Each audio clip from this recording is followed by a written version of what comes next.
नमस्कार दोस्तों, मैं सरिता यादव अपने यूट्यूब चैनल पर आप लोगों का स्वागत करती हूँ। आप लोगों के बीच बड़ा प्यारा देशभक्ति गीत लेकर आई हूँ। कैसा लगा कमेंट बॉक्स में जरूर बताइएगा। हमरो दुई गो लालनवा जवान बाबू, हमरो दुई गो लालनवा जवान बाबू, एगो सीमा पे एगो किसान बाबू, एगो सीमा पे एगो किसान बाबू। एगो करेला घरे रह के खेती बाड़ी, एगो करेला सीमावा पे रखवारी।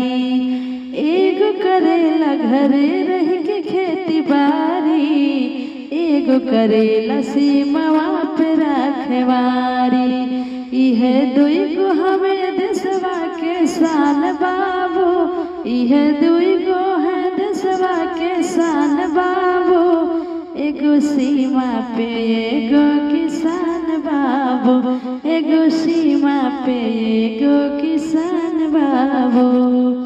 हमरो दुई गो लालनवा जवान बाबू, हमरो दुई गो लालनवा जवान बाबू, एगो सीमा पे एगो किसान बाबू, एगो सीमा पे एगो किसान बाबू। देशवा के दुनहो बड़ क्रांतिकारी, खूनवा से सिंचले हो फूलवारी।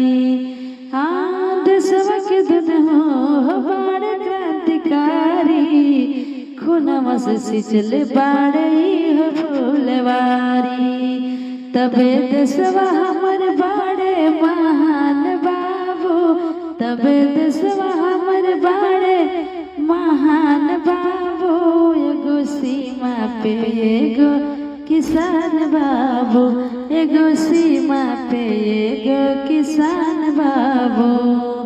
हमरो दुई गो लालनवा जवान बाबू, हमरो दुई गो लालनवा जवान बाबू, एगो सीमा पे एगो किसान बाबू, एगो सीमा पे एगो किसान बाबू।